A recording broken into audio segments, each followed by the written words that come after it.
Apakah mekanisme seperti yang ditujukan oleh Mabes Polri itu benar? Tidak lazim, saya mengatakan. Tidak lazim. Sependek pengetahuan saya, Mas Riz, kalau ada bukti, misalnya ada handphone yang digunakan, handphonenya dihadirkan, bukan hanya print outnya, handphonenya dihadirkan. Ijazah ini harusnya milik almarhum Bambang Budiarto dihadirkan, tapi karena itu pernah dihadirkan oleh adiknya langsung Pak Rosito, dan seizin yang bersangkutan, saya pun sudah menunjukkan karena dulu pernah dihadirkan. Nah, harusnya ijazah yang disebut ijazah Joko Widodo tadi harus ada di depan kita. Saya pernah mendengar ada sekitar 709 dokumen.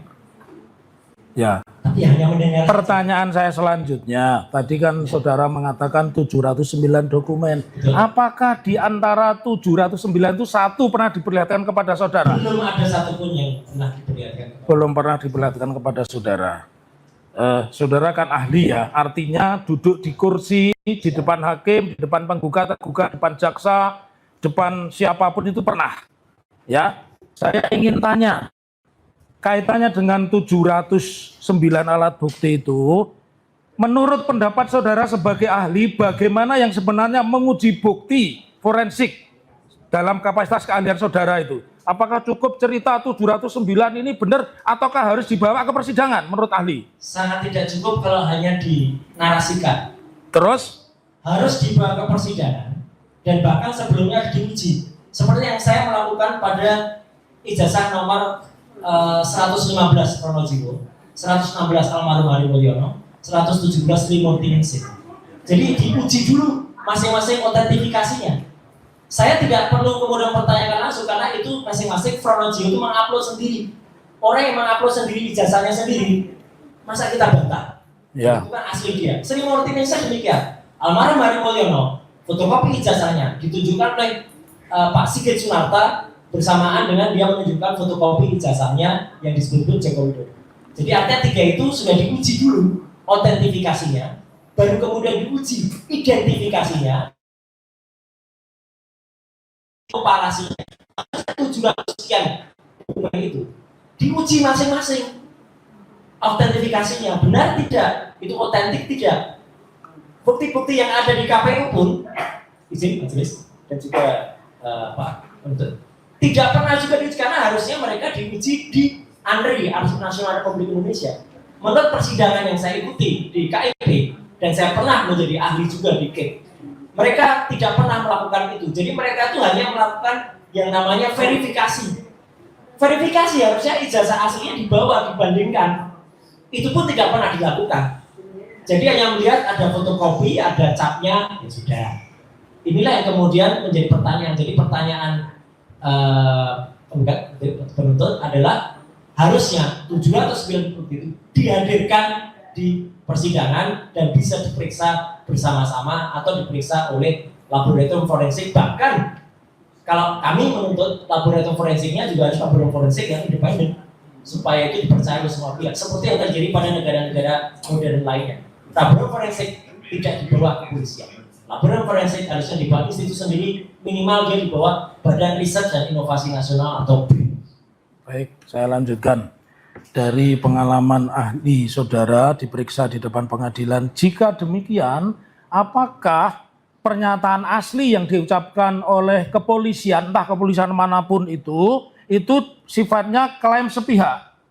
Saya tidak boleh mengatakan klaim sepihak atau tidak, ya. Tetapi itu tidak lawful, artinya tidak berdasarkan hukum. Harus ada buktinya, namanya barang bukti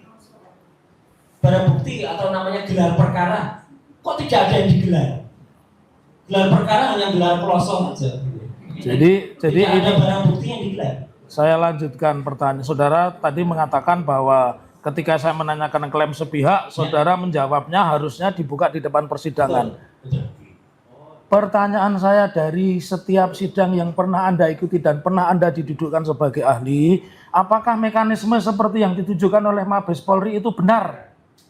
Tidak lazim, saya mengatakan. Tidak lazim. Sependek pengetahuan saya, Mas Riz, kalau ada bukti, misalnya ada handphone yang digunakan, handphonenya dihadirkan, bukan hanya print outnya, handphonenya dihadirkan. Ijazah ini harusnya milik almarhum Bambang Budiarto dihadirkan, tapi karena itu pernah dihadirkan oleh adiknya langsung Pak Rujito, dan seizin yang bersangkutan, saya pun sudah menunjukkan, ya, saya dulu pernah dihadirkan. Nah, harusnya ijazah yang disebut ijazah Joko Widodo tadi harus ada di depan kita untuk bisa kita lihat seperti apa. Dan kalau dibandingkan selesai, saya kira sudah kita bisa uji bersama. Baik, ahli, pertanyaan saya lanjutkan kembali ya. Jika demikian, apabila dokumen yang dipersoalkan publik itu tidak pernah diuji pengadilan, menurut ahli, apakah itu berpotensi menimbulkan konflik dan ketidakpastian? Secara, saya hanya bisa menjawab secara teknologi. Iya, secara kapasitas ilmu Anda saja. Artinya dokumen itu tidak bisa diverifikasi, tidak bisa diidentifikasi, bahkan tidak bisa diautentifikasi. Artinya itu tidak bisa dipastikan. Sebuah dokumen yang tidak bisa dipastikan pasti akan menimbulkan persepsi yang berbeda-beda, dan itu memang di luar ranah pendapat. Ya, karena Anda seorang ahli, ketika Anda dihadapkan pada satu bukti yang seperti itu, Anda mengatakan apakah itu layak disebut bukti? Kalau buktinya tidak dihadirkan, dan saya selaku ahli yang dihadirkan, saya akan menolak untuk memeriksa. Mana ini buktinya? Kalau buktinya tidak ada, tidak boleh. Dan itu yang kemudian saya lakukan juga. Sebelum saya mendapatkan download gambar dari Dian Sandi Utama yang berstempel berwarna, saya juga tidak berani meriksa fotokopi hitam putih, apalagi terlibat yang ditujukan, meskipun itu meledekkan. Tapi karena kualitas adalah bukan kualitas untuk diteliti, kita nggak pernah. Dian Sandi sudah mengatakan itu adalah asli. Dan pada pemberitaan selanjutnya dia pergi ke Solo, ke sini, dan minta izin kepada katanya yang punya ijazah itu, dan yang punya ijazah mengatakan ya itu memang ijazah saya. Baik, ahli, ini untuk membuka keahlian saudara dan rasa penasaran, apakah saudara pernah di depan sidang ini diminta untuk menguji ini sebuah bukti ini asli dan tidak asli? Apakah saudara pernah melakukan itu? Kasus ini? Kasus yang lain? Oh, kasus yang lain selalu. Ya. Selalu ada buktinya, bahkan selalu ada digital evidence-nya. Karena Undang-Undang ITE pasal 5 ayat 1, bukti digital itu bukan hanya print out. Bukti digital itu adalah dari file asli digital yang ada, dan kemudian itu ada hash-nya. Hash itu adalah identifikasi dari file digital yang ada. Jadi kapasitas Anda ketika Anda diminta untuk menguji, berarti barang yang diuji yang asli atau tidak asli dihadapkan di depan saudara. Dihadapkan sehingga kita bisa menguji yang asli dibandingkan yang tidak asli. Hasilnya adalah satu asli, satu tidak asli, atau tidak asli dua-duanya. Nah, kenapa saya tanya itu? Untuk menguji pertanyaan kaitannya dengan peristiwa hari ini. Apakah menurut saudara tindakan yang menyatakan bahwa ijazah ini asli, tapi di media saja, entah itu di koran, di televisi, tanpa membuka dokumen fisik di pengadilan, bertentangan dengan proses pembuktian yang pernah Anda lakukan di depan persidangan? Sangat tidak lazim dan itu bertentangan. Baik, ya. Terus pertanyaan saya selanjutnya, ya. Apakah saudara tadi kan mengatakan bahwa yang namanya pemeriksaan ya di depan pengadilan, dan saya menguji membandingkan antara yang asli dan tidak asli, dan apa yang dilakukan oleh Mabes Polri Anda menyatakan tidak lazim. Pertanyaan saya selanjutnya, ya. Kalau ada sebuah peristiwa ijazah, ya, menurut ahli, saudara pernah meneliti ijazah belum? Kasus ijazah palsu begitu?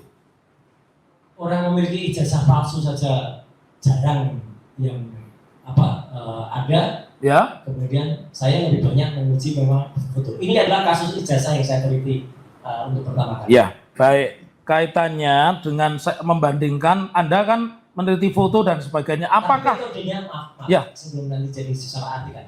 Tapi metode yang digunakan sama, karena sama-sama barang digital, sama-sama gambar, sama-sama picture.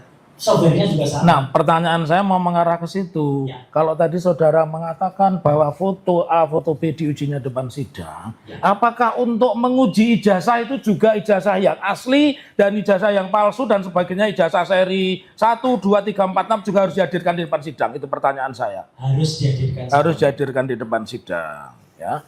Jika demikian, selama saudara mengikuti, saudara kan diundang di televisi itu sudah puluhan mungkin ratusan kali, dan saudara dihadirkan di Mabes Polri entah dalam kapasitas diperiksa atau tidak ya, dengan keahlian saudara, apakah pernah saudara mendapatkan informasi tentang ijazah asli Pak Presiden ke-7?